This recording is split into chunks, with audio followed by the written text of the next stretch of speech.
Welcome to the deep dive. Today, we are jumping into something really critical, a focused mission, you could say, mapping the global state of energy storage. Yeah. It feels like, if the 20th century was all about how fast we could make power, Uh-huh. the 21st is going to be defined by how well we can actually hold on to it. That's spot on. Yeah.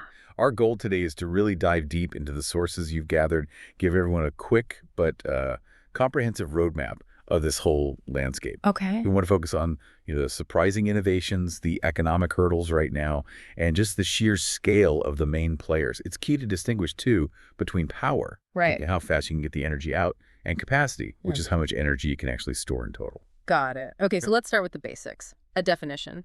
Energy storage at its simplest. It's capturing energy made at one time so you can use it later.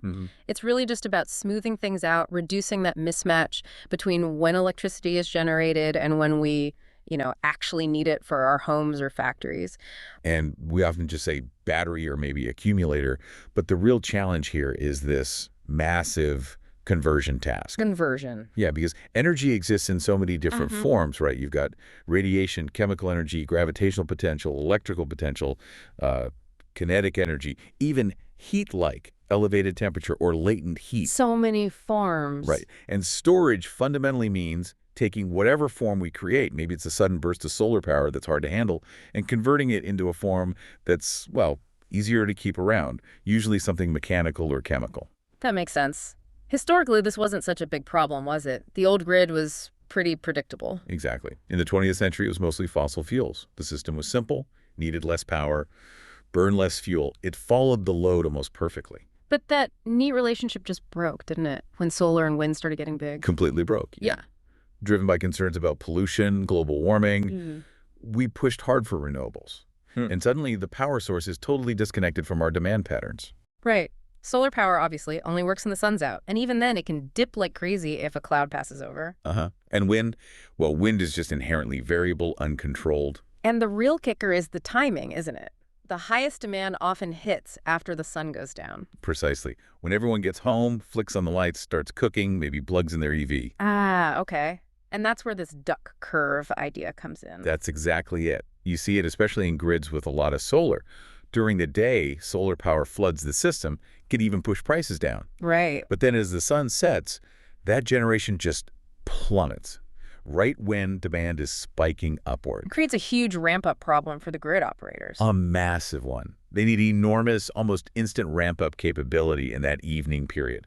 And that's basically impossible without some form of flexible storage ready to jump in. So that volatility, it makes storage, well, it's not a luxury anymore, is it? It's essential for a modern grid. Absolutely essential. Right. And you can see that reflected in the investment world. There was that forecast, I think, from Bloomberg NEF, Yeah, I saw that. showing total energy storage deployments are set to grow, what was it, a compound annual growth rate of 27% through 2030. 27% Sarah GR, that's huge. It is.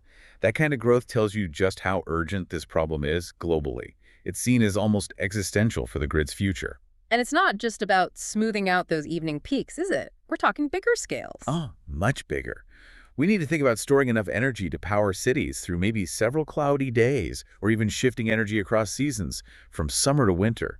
The volumes are immense. Okay, so we've defined the problem. Let's dive into the solutions that exist right now.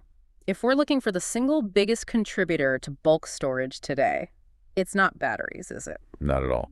You bypass the fancy chemistry entirely and go straight to mechanical storage, specifically using gravity and water. Pumped hydro. Pumped storage hydroelectricity, PSH, yeah. It's the undisputed heavyweight champion, the world's largest capacity form of active grid energy storage. It's easy to forget that with all the buzz around lithium-ion. Right.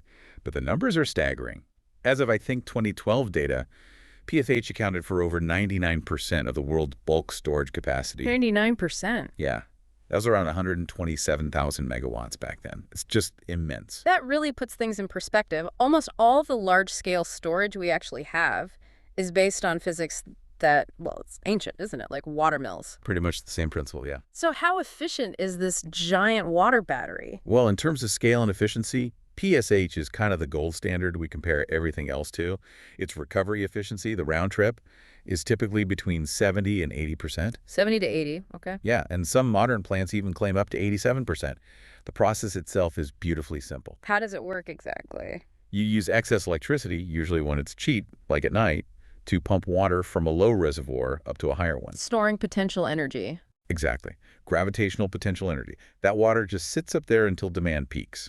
Then you release it, let it flow back down through turbines, and boom, you've got a high-capacity power plant that can start up almost instantly. Okay, since this is the reigning mechanical champ, let's use it as a benchmark. We need some way to compare, say, a dam to a chemical battery, a clear metric. We absolutely do, and the metric often used here is ESOI. ESOI. Yeah, energy stored on energy invested. It's basically a measure of how much energy the system stores and releases over its entire lifetime, divided by the energy it took just to build the thing in the first place. The embodied energy. Right, so the higher the ESOI number, the better the return on that initial energy investment. Makes sense. So where does PSH rank on this ESOI scale? It's the clear winner. Yeah. PSH has an exceptionally high ESOI, around 210. 210? Compared to what? Well, we'll get to others, but spoiler alert, Wow. that's way higher than most other technologies. It's a huge upfront investment in concrete and turbines, sure, but these plants last for decades, maybe 50 years or more, doing millions of cycles. So that initial energy pays off massively over time. Exponentially, yeah. That ESOI of 210 is the number everyone else is chasing. Now, quickly, we should distinguish PSH from just a regular hydro dam, right? Like, say, the big ones on major rivers. Good point. Yeah, conventional hydroelectric dams like the Sir Adam Beck complex near Niagara Falls, for example, they don't actively pump water using external power to store energy. But they act like storage. They function equivalently to storage, yeah. They do by just modulating their output. If there's suddenly a lot of wind power on the grid, the dam operator can simply hold back more water, reducing the dam's output. Ah, okay, so they time their generation. Exactly. And because they avoid that energy loss you get from pumping water uphill in the first place. They must be super efficient. They're arguably the most efficient system possible for just timing power generation. Minimal losses. Okay, moving beyond water power, Sure. what other mechanical or pressure systems are there? Compressed air. Compressed air energy storage, yes. CAES. Here, the idea is you use surplus electricity to run compressors, taking ambient air and forcing it into huge underground storage reservoirs. Like what kind of reservoirs? Often stable geological formations, like underground salt caverns or sometimes old, depleted mine shafts. They need to be airtight and handle high pressure. And then when you need the power back? You release the highly pressurized air, let it expand through a turbine, and that generates electricity. It's a way to take intermittent renewable energy and turn it into stored pressure potential. But there's a catch, right? Something about heat. A big catch. Thermodynamics always gets you. Compressing air generates a lot of heat. It's just physics. And what happens to that heat? Well, in the older, simpler systems, called diabatic CES, that heat was mostly just wasted, vented to the atmosphere. That's a big energy loss right there. And then worse, when you release the compressed air to drive the turbine, it expands and gets incredibly cold. So cold it can damage the turbine or freeze moisture. So you need to heat it up again. Exactly. Historically, these diabatic plants would burn natural gas to preheat the expanding air, which, compromises the whole clean energy storage idea. Right. So the goal is to capture that compression heat somehow. Precisely. That's the idea behind adiabatic CAS. You capture the heat generated during compression, maybe stored in some kind of thermal medium like packed rock beds or even molten salt. And then use that stored heat later. Well, you reuse it to warm the air during the expansion phase. If you can do that efficiently, the system becomes truly closed loop in terms of heat, boosts the round-trip efficiency significantly, and avoids burning fossil fuels. Is there a third type? There's also isothermal CAS, which tries to manage heat exchange constantly during both compression and expansion to keep the temperature stable. But these are generally more complex and still quite experimental. So CAS is more for long-duration storage, but getting the heat management right is key. It's the critical technical hurdle for achieving high efficiencies, yeah. Yeah. Efficiencies that could maybe start to compete with PSH. Okay, let's shift gears completely now. From massive air caverns to something much faster. Flywheels. Kinetic energy storage, FES. Right. Here we move from thinking about huge capacity to thinking about immense power density. How do they work? A flywheel system uses electricity to accelerate a heavy rotor, a flywheel, up to very high speeds. These rotors are often made of strong, lightweight materials like carbon fiber composites. And they spin fast. Incredibly fast. Yeah. They're usually suspended on low-friction magnetic bearings inside a vacuum enclosure to eliminate air resistance.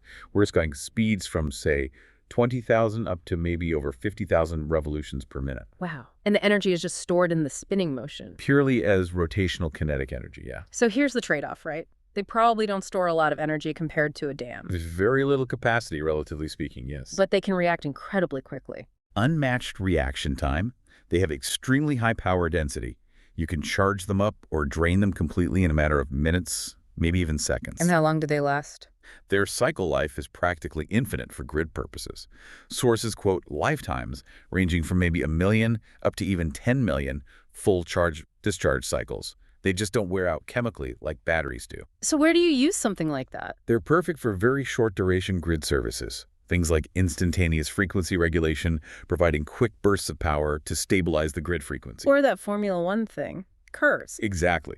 The Kinetic Energy Recovery System, KERS, used in F1 racing. It captures energy during braking, stores it in a small flywheel, and then allows the driver to redeploy that energy for a quick power boost. Same principle. Rapid charge, rapid discharge. High power, low endurance. Okay, and one more in the mechanical category.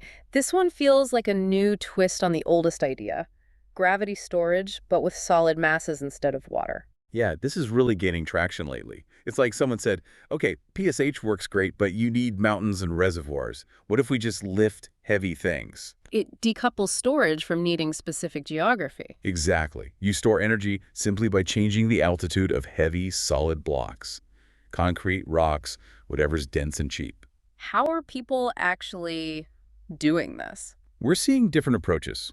Some are looking at repurposing old, deep vertical mine shafts, using electric motors and winches to lift and lower massive weights inside them. Or building new structures. Others are designing purpose-built towers, often with quite sophisticated computer-controlled crane systems to stack and unstack these huge blocks. There's a notable prototype being built in Edinburgh, Scotland, using this tower approach. Stacking blocks sounds simple, but I guess the control systems are complex. Oh, very. To do it efficiently and safely. Are there other weird gravity ideas? Definitely some creative ones out there. There are concepts involving loading up hopper rail cars with earth or rock and using electric locomotives to pull them up steep hills. Like a train-based PSH? Sort of, yeah. Using potential energy on existing or new rail lines. Seen proposals for places like California or Nevada. And then there's a really ambitious idea using ocean barges. Ocean barges? Yeah, winches on barges that would lower and raise heavy weights using the massive depth difference, maybe 4 kilometers between the sea surface and the seabed. Huge potential energy there. Okay, that's pretty wild. But how do these solid mass systems perform? Are they fast? Efficient? What's surprising is their responsiveness. They can apparently be deployed incredibly quickly, some claiming as little as a 1-second warning time to help balance sudden load surges on the grid. So almost as fast as flywheels for grid stabilization. In that ballpark, yeah. Yeah. Making them potentially excellent grid stabilizers. And their recovery efficiencies are projected to be quite high, potentially up to 85% round trip. 85%, that's really good. That's PSH territory. It is. And potentially achievable without needing 2 giant reservoirs or specific mountain geography. Just need height and heavy stuff. Okay, we've covered the mechanical heavyweights, the hydro dams, the air compressors, the spinning wheels, the falling blocks. Now let's switch senses and look at how heat and cold can be used for storage. Thermal energy storage, TES. Right. TES is defined pretty simply. It's just the temporary storage or removal of heat.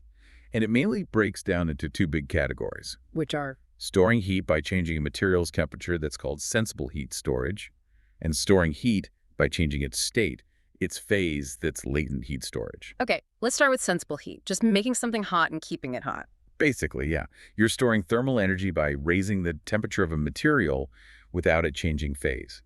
Common materials are things like water, rocks, soil, or molten salts. And where do you store these hot materials? It can be done in various ways. You can use underground boreholes drilled into the earth, or utilize natural aquifers, or build large insulated tanks. This sounds like it could be useful for heating buildings, maybe over long periods. Exactly. That leads to the concept of seasonal thermal energy storage, or STEs. This is a real game changer for heating. Seasonal? You mean storing summer heat for winter? Precisely. Yeah. You can collect heat, maybe from large solar thermal collectors in the summer, or even waste heat from industrial processes, and store it in huge underground reservoirs like fields of deep boreholes. Then, months later, in the dead of winter, you extract that stored heat. That sounds like it would take a huge initial investment. Does it pay off? It does seem to. Studies show paybacks often in the range of 4 to 6 years, because you're essentially eliminating the need for fossil fuels for heating for a large part of the year. Is there a real-world example of this working well? Oh yeah, the poster child is the Drake Landing solar community up in Canada. It's incredible. This entire community gets something like 97% of its year-round heating needs met by solar thermal collectors on their garage roofs, 97%. connecting to a central borehole thermal energy store, a BTES. They store summer sunshine deep underground and use it to stay warm all winter. Wow. That's genuinely profound. Almost total solar heating, using the Earth as a giant thermal battery. It really demonstrates the potential for long-duration non-chemical storage, doesn't it? It does. Now, on a grid scale, the most famous use of sensible heat is probably molten salt, right? Oh. Used with solar power plants. Definitely. Molten salt storage is crucial for concentrating solar power, CSP, plants. How do those work again? CSP uses huge fields of mirrors, heliostats, to focus sunlight onto a central receiver, usually on top of a tower. This intense heat is used to heat up a fluid. And that fluid is often molten salt. Often, yes. Typically a mixture of nitrate salts. They get heated to extremely high temperatures, maybe 500, 600 degrees Celsius, or even higher. And then stored. Then stored in large, heavily insulated tanks. Think giant thermoses full of incredibly hot liquid salt. And the point of storing the heat rather than making electricity right away is? Dispatchability. It makes solar power controllable. Instead of only generating electricity when the sun is shining brightly, the plant can draw heat from those storage tanks whenever the grid needs power. So they can keep generating after sunset. Exactly. They use the stored heat to run traditional steam turbines and generators, often for several hours after the sun goes down. Like which plants do this? Famous examples include the Solana Generating Station in the U.S., that's about 280 megawatts, or the Andasol complex in Spain. Solana, for instance, has enough molten salt storage to run at full power for about 6 hours after sunset.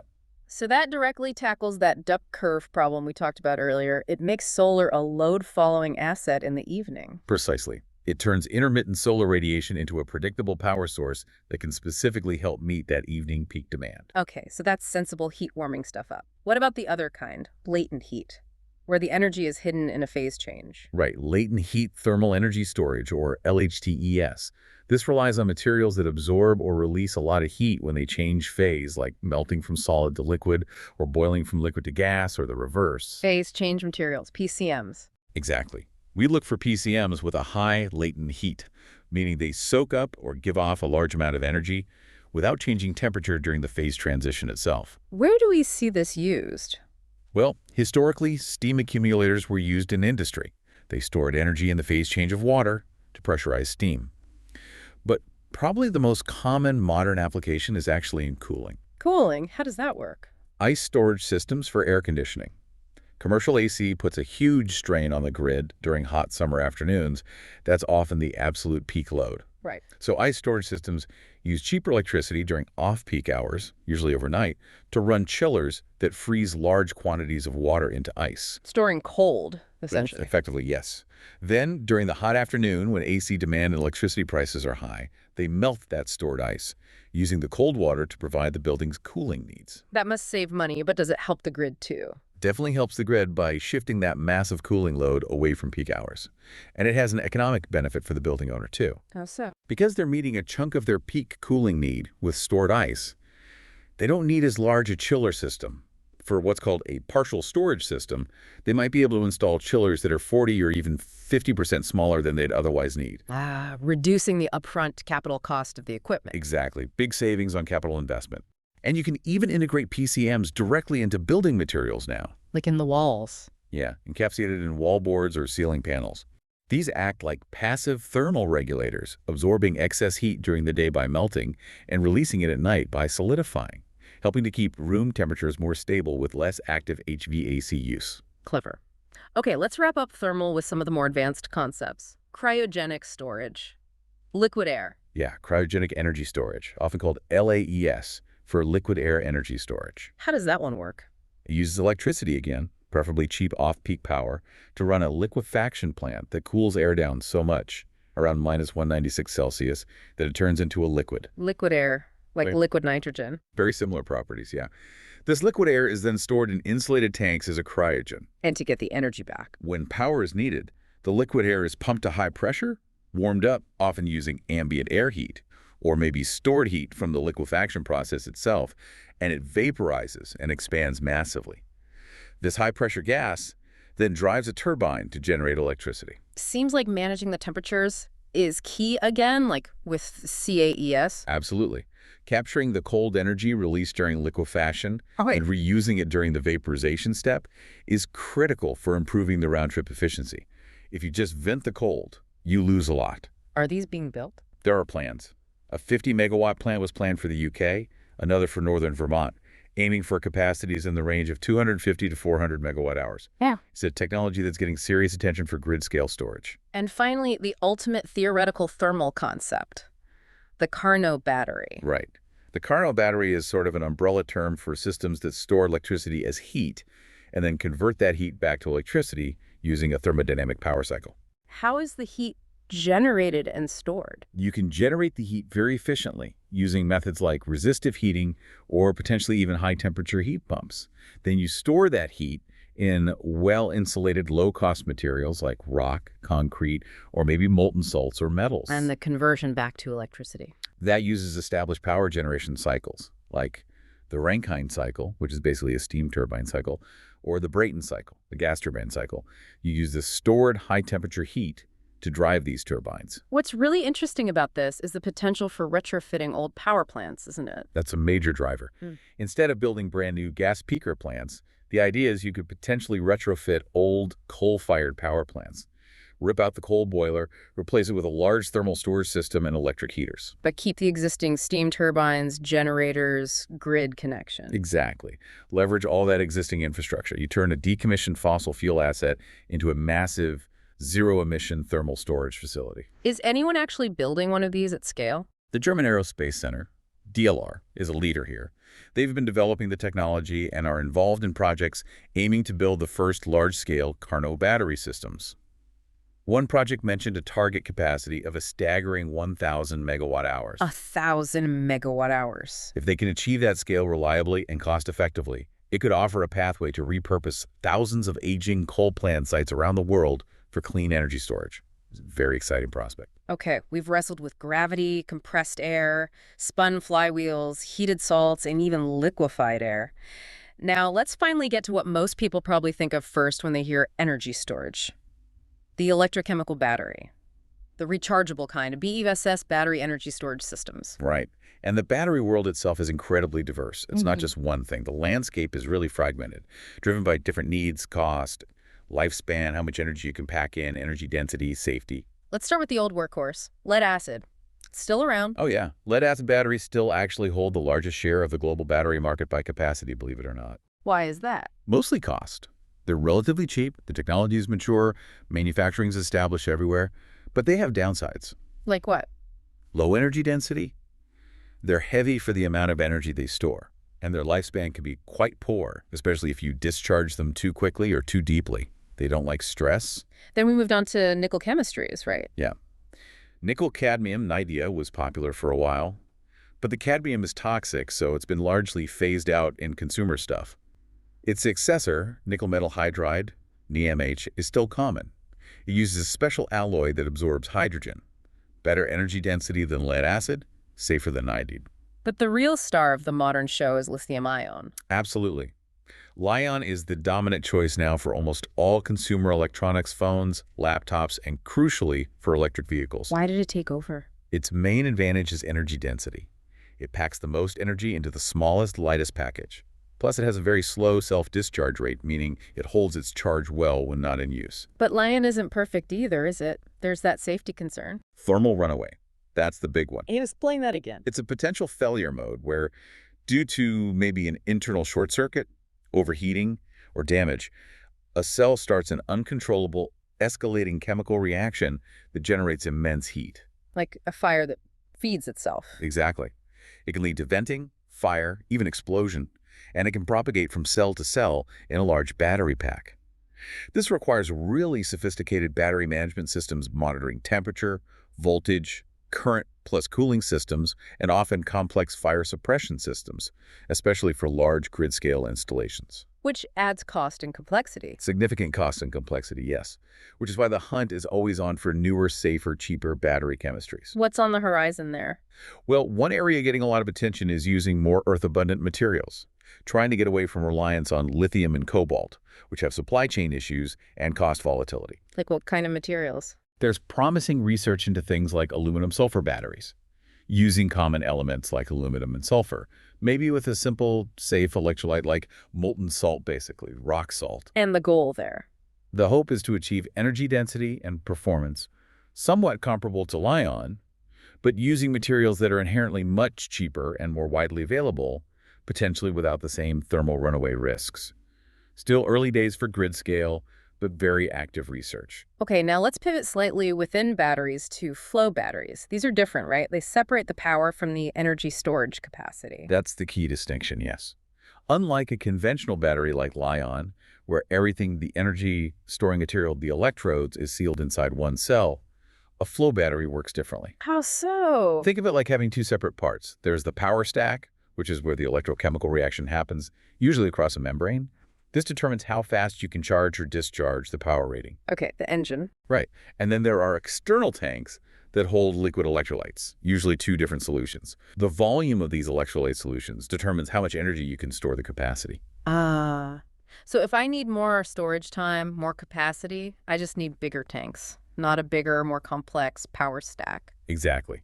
Scaling the energy capacity is relatively simple and cheaper. You just add more liquid electrolyte and bigger tanks. Scaling the power means making the central stack bigger. This decoupling is their main advantage. Where does that make them suitable? It makes them really well suited for long-duration storage applications. Think hours, or even potentially days, of storage capacity. Things like grid backup power or storing large amounts of renewable energy for later use. They can also typically sit fully charged or fully discharged for long periods without degrading, unlike some other chemistries. What are the downsides or challenges for flow batteries? The main hurdles tend to be around the materials. The electrolytes can sometimes be quite corrosive, which challenges the tanks, pumps, and plumbing. And you have to prevent the two different electrolyte solutions from mixing by leaking across the membrane. That cross-contamination kills efficiency and lifespan. So lots of material science work needed there. Very much so. Finding durable membranes and non-corrosive components is key to making them long-lasting and cost-effective. Okay, stepping away from purely chemical reactions now, what about devices that bridge the gap between a battery and a standard capacitor, supercapacitors? Supercapacitors, yeah, also known as ultracapacitors or EDLCs, electric double-layer capacitors. They occupy a really interesting niche. How do they store energy? It's not quite a chemical reaction like a battery. It's mostly physical, though there can be a bit of chemistry involved too. Yeah. The primary mechanism is called double-layer capacitance. It's basically just storing energy by separating positive and negative charges physically at the interface between a high surface area electrode material and an electrolyte, like a tiny static charge separation. Okay. And the second mechanism? Some supercapacitors also get a boost from something called pseudocapacitance. This involves very fast, reversible chemical reactions happening right at, or very near, the surface of the electrode. It's sort of like a battery reaction, but much faster and only on the surface. That sounds complicated. What does it mean practically? How do they perform? Practically, it means a huge trade-off between energy density and power density. Their energy density is quite low. They store maybe only 10%, maybe even less, of the energy that a good Li-ion battery can store in the same weight or volume. So they can't power your phone for long? Definitely not for a week, no. Oh. But their power density is enormous. They can charge and discharge incredibly quickly, maybe 10 to 100 times faster than a typical battery. Ah, so they're like the power sprinters of the storage world, even more so than flywheels. In terms of electrical discharge rates, yes. They are phenomenal at delivering or absorbing huge bursts of power very quickly. And lifespan. Excellent lifespan. Similar to flywheels, they can handle hundreds of thousands or even millions of discharge cycles with very little degradation because the primary mechanism is physical, not chemical degradation. So where are they used? High power, short duration? Exactly. Things like memory backup in computers, SRAM, where you need just a few seconds of power. Or more significantly in applications involving frequent high-power bursts, like regenerative braking system. Regenerative braking. Yeah, capturing the energy when vehicles like buses, trains, trams, or even large port cranes brake. A supercapacitor can absorb that burst of energy much more efficiently than a battery can, and then deliver it back quickly for acceleration. Okay, makes sense. Finally, let's touch on pure electrical storage methods, capacitors themselves. Standard capacitors, yeah. They store energy electrostatically in an electric field. They're ubiquitous in electronics for smoothing out power supplies, filtering noise, or providing momentary power backup, like keeping a clock running during a battery change. Anything cutting edge there. There's research looking into nanoscale capacitors, exploring concepts for things like digital quantum batteries, but that's still very much in the lab. What about grid-scale pure electrical storage? Is there anything besides capacitors? There is one. Superconducting magnetic energy storage, or SMEs. SMEs. How does that work? SMES stores energy directly in a magnetic field. This field is generated by flowing a large DC current through a coil made of superconducting wire. Superconducting meaning zero electrical resistance. Exactly. Below a certain critical temperature, these materials lose all resistance to electrical flow. So once you charge the coil by establishing the current, it will theoretically circulate forever with no losses, maintaining the magnetic field. That sounds incredibly efficient. It is. SMES systems boast the highest round-trip efficiency of any energy storage technology we've discussed, typically greater than 95%. 95% plus. That's amazing. Why aren't these everywhere? Because of the superconducting part. To keep the coil superconducting, you have to cool it down to extremely low temperatures, near absolute zero, using expensive and energy-intensive cryogenic refrigeration systems, liquid helium, usually. Ah, the cooling cost. That's the killer. The high capital cost of the superconducting coil and the significant ongoing operational cost and energy consumption of the refrigeration system mean that SMES is currently only economical for very specific, short-duration applications. Like what? Not for shifting bulk energy over hours. No, definitely not for bulk energy shifting. It's primarily used for power quality applications. Things like damping power oscillations on the grid, providing instantaneous voltage support, or riding through very short power interruptions. Basically, improving the stability and reliability of the grid second by second. So highest efficiency, but niche application due to cost. Precisely. It's a fascinating technology, incredible physics, but the economics of cryogenics currently limit it to high-value, short-duration power quality roles, not bulk energy storage. That efficiency is just so tempting, though. 95%. You have to wonder if someone will crack the cooling cost problem or find higher temperature superconductors suitable for this scale. That's the dream, of course. Yeah. Room temperature superconductors would revolutionize SMES and many other fields. But based on current materials in cryogenic technology, yeah, the cost for bulk storage, maintaining that near absolute zero environment for a massive coil for hours or days, it just doesn't pencil out compared to alternatives like PSH or even large battery farms right now. so it remains a power quality specialist, not an energy capacity workhorse. For the foreseeable future, yes. All right, we tackled gravity, mechanics, heat, and electrons. Now let's dive into what might be the largest potential storage solution, converting electricity into stable, storable chemical fuels. This whole area is often called power to X. Right, power to X, where X can be gas, liquid, or even solid fuels. Let's start with the most talked about one, power to gas, or P2G, usually involving hydrogen. Exactly. P2G typically starts with electrolysis.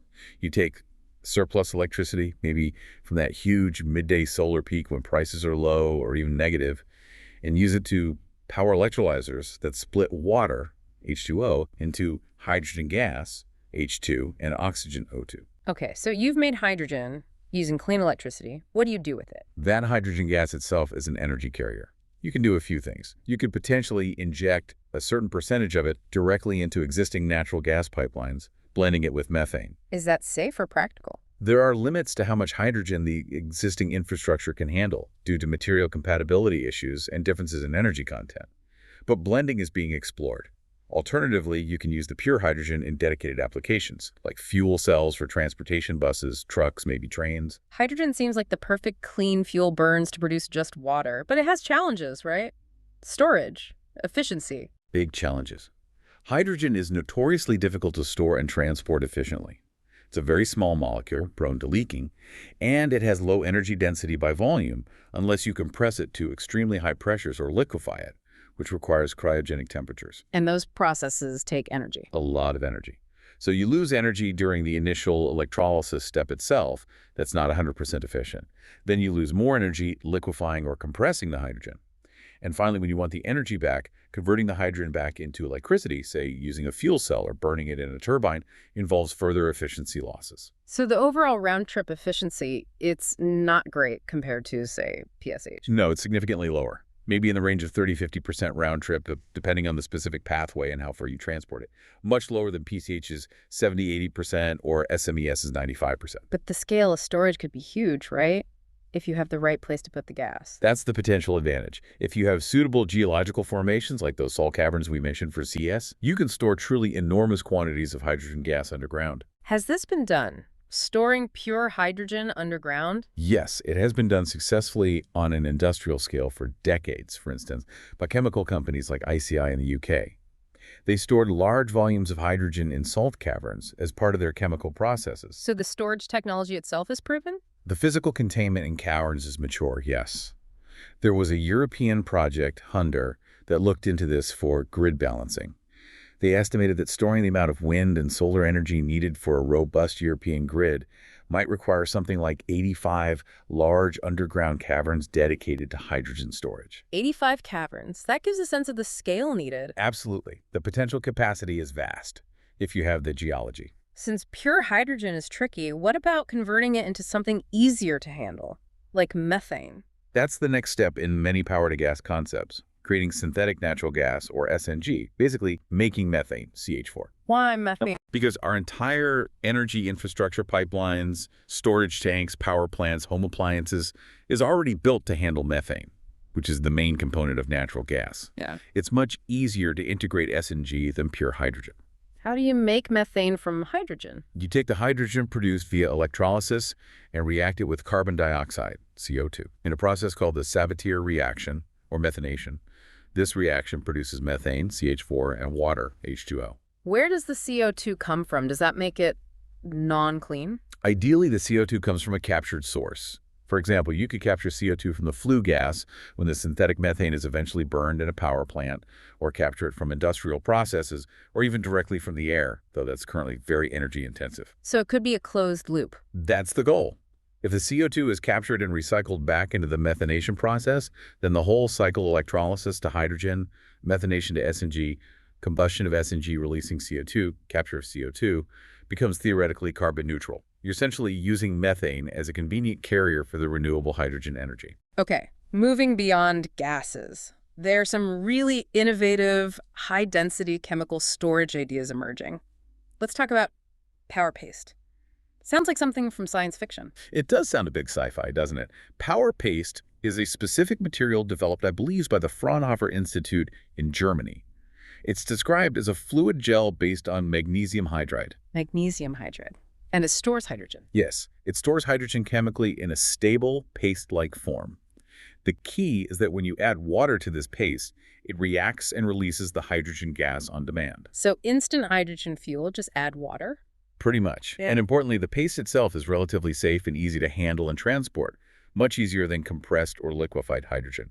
It's stable up to quite high temperatures. How is it made? Is it energy intensive? That's the crucial question. It's apparently produced by reacting magnesium with hydrogen at high temperatures, around 350 degrees Celsius, and under significant pressure. Okay, so there's an energy input needed up front. Yes, but the claimed payoff is incredible energy density. What are they claiming? Fraunhofer has stated that power paste can store hydrogen energy at something like 10 times the energy density of a typical lithium-ion battery of the same size or weight. 10 times the density of lithium. That's potentially revolutionary, especially for things where weight and size matter. Absolutely. Think portable applications, maybe extending the range of electric vehicles without huge, heavy batteries, or even for drones or other mobile uses.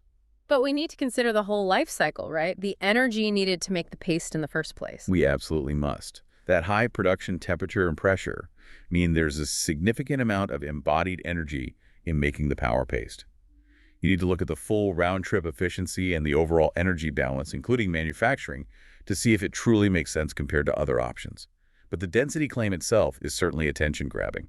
Okay, besides pastes, what about power to liquid, making liquid fuels? Right. Similar idea to power to gas, but instead of making methane, you synthesize liquid fuels.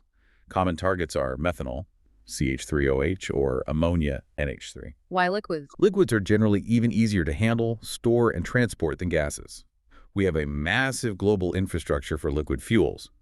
They have higher energy density by volume than compressed gases, though often lower than gasoline, and they don't require high pressures or cryogenic temperatures for storage. So where would these synthetic liquids be used? They're seen as particularly promising for sectors that are hard to electrify directly, like long-haul shipping, aviation, and maybe heavy industry. Ammonia is also a key ingredient for fertilizers, so producing green ammonia using renewable hydrogen is a big area of interest. Again, made using hydrogen from electrolysis and captured CO2 or nitrogen. Exactly. Hydrogen plus CO2 can yield methanol. Hydrogen plus nitrogen, taken from the air, yields ammonia. These processes require energy and catalysts, so there are efficiency losses, but they produce fuels that integrate well with existing systems. Finally, there's an even more ambitious idea. Power to solid, using metals as energy carriers. You mentioned aluminum. Yes, using metals, particularly abundant ones like iron, silicon, or aluminum, as recyclable chemical energy carriers. The aluminum cycle is a fascinating example. How does aluminum store energy chemically?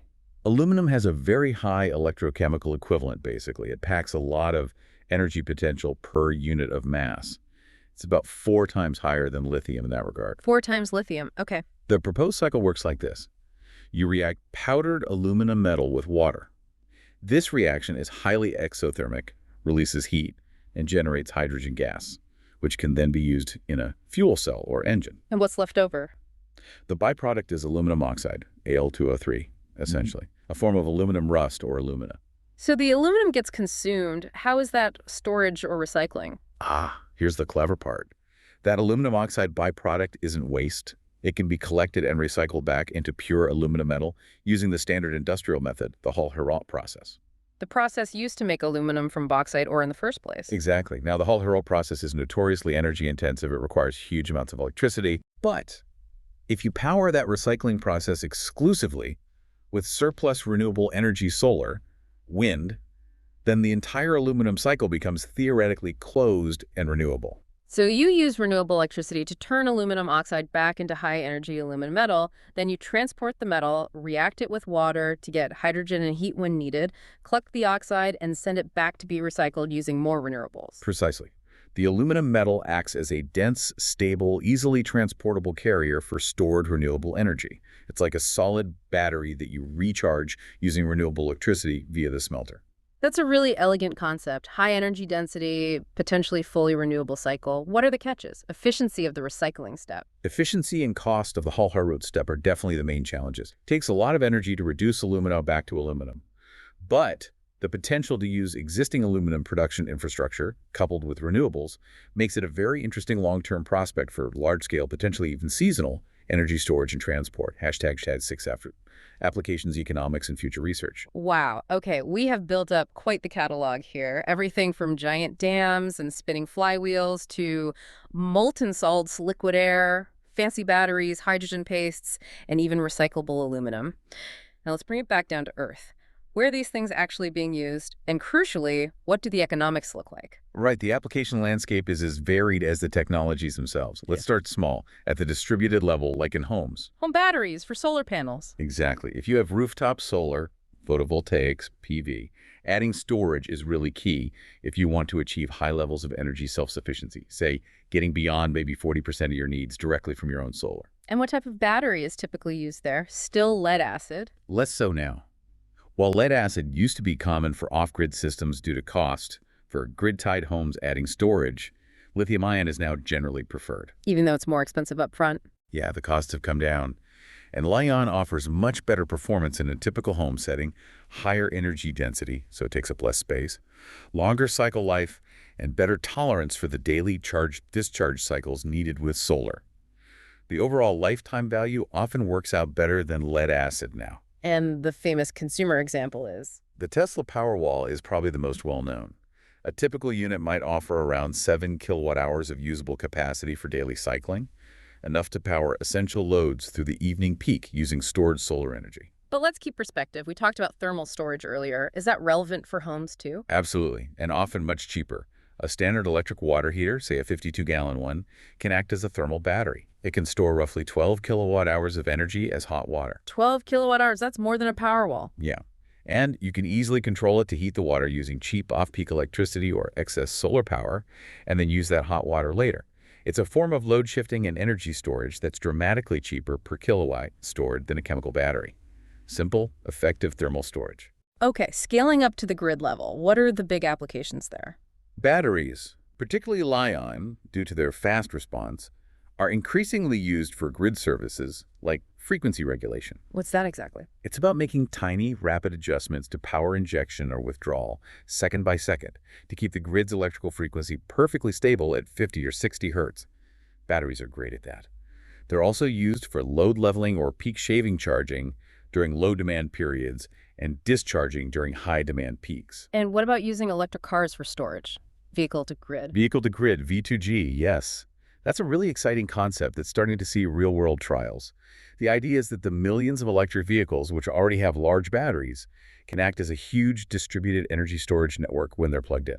So my car could power my house or even sell power back to the grid? Potentially, yes. During peak demand times, when electricity is expensive, plugged-in EVs could be instructed, with the owner's permission and compensation, of course, to discharge some of their stored energy back into the grid, helping to meet the peak and stabilize the system. It leverages assets that consumers already own. And we should circle back to that air conditioning problem again. Commercial AC being a huge peak load driver. Ice storage is still a big deal there. Definitely. Commercial ice storage systems remain a very important tool for managing peak electricity demand, especially in hot climates. Remind us how they help economically again. 2 ways. First, they shift the electricity consumption for cooling from expensive peak hours to cheaper off-peak hours. Second, by using stored ice to meet a portion of the peak cooling load, the building can install a smaller, less expensive chiller system, maybe 40–50% smaller, for a partial storage setup. That significantly reduces the upfront capital cost of the building's HVAC system. Okay, so lots of applications, but now the really tough part.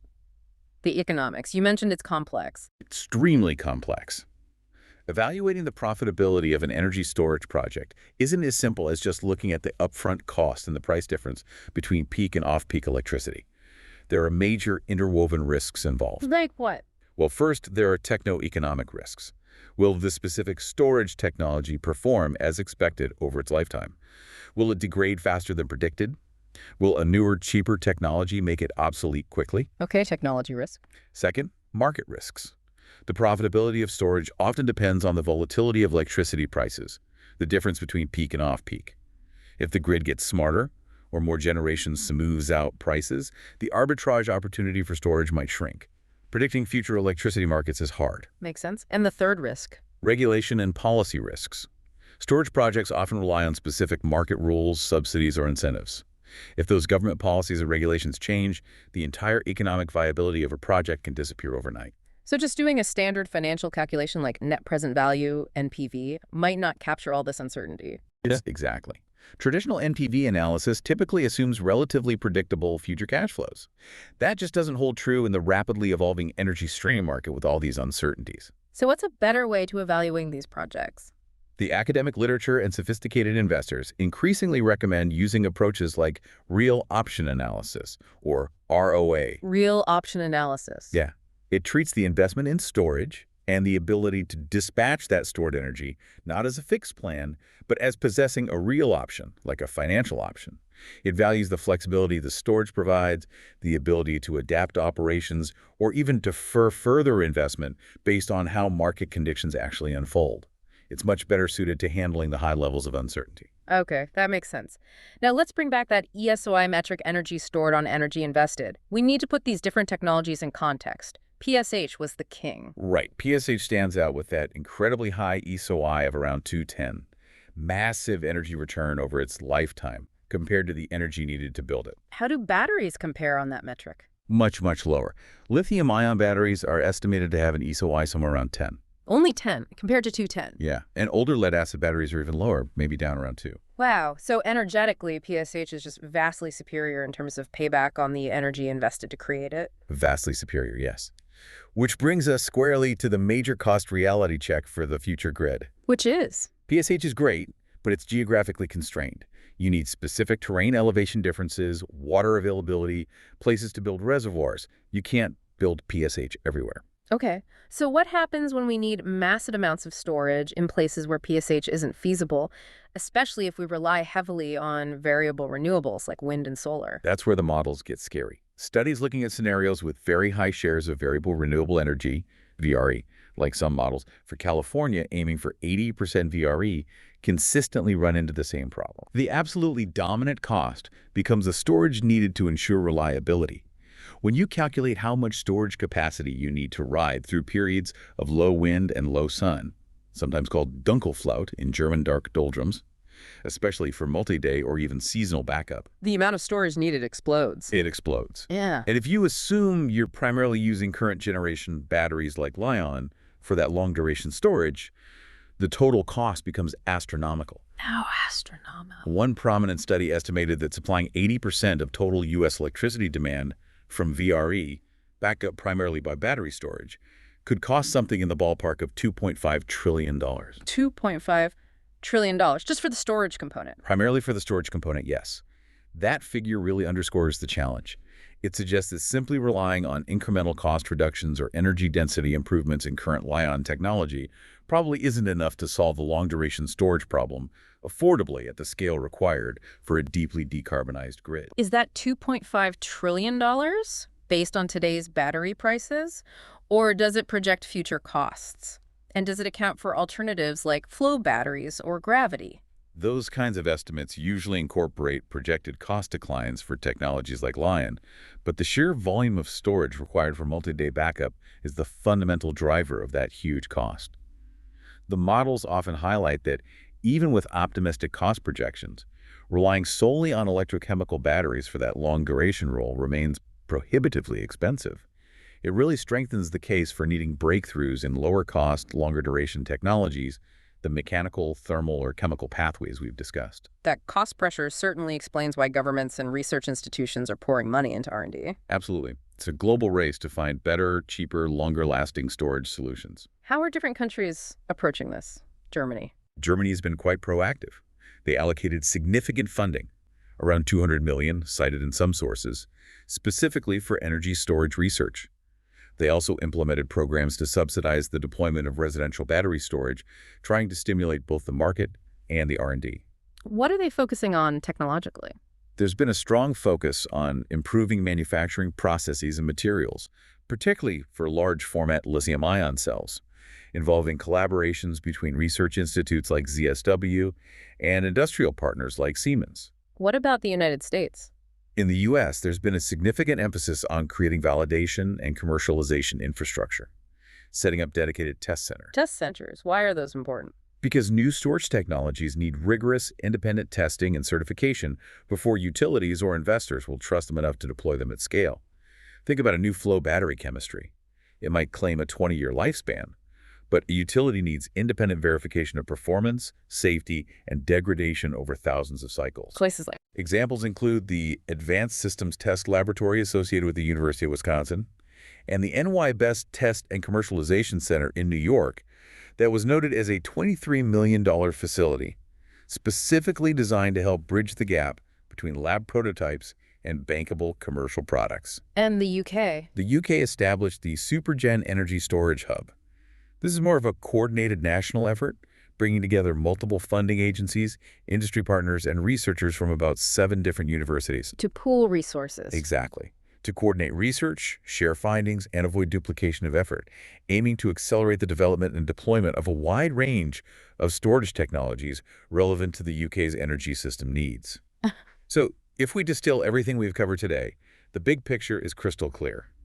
Transitioning to a grid dominated by renewables absolutely hinges on energy storage. And storage isn't just one thing. It's this incredibly diverse toolkit. Totally. It's a multifaceted engineering challenge spanning physics and chemistry, demanding different solutions for different timescales from milliseconds to months. We've journeyed across that whole spectrum, from the sheer brute force of pumped hydro and the simple elegance of solid mass gravity systems designed for huge capacity over long durations. Through the complex thermal world, harnessing the sensible heat of molten salt, the latent heat of melting ice, and the future potential of retrofitting old coal plants with Carnot batteries. To the rapid response electrical devices like supercapacitors for power bursts and the hyper-efficient but costly SMES systems for grid stability.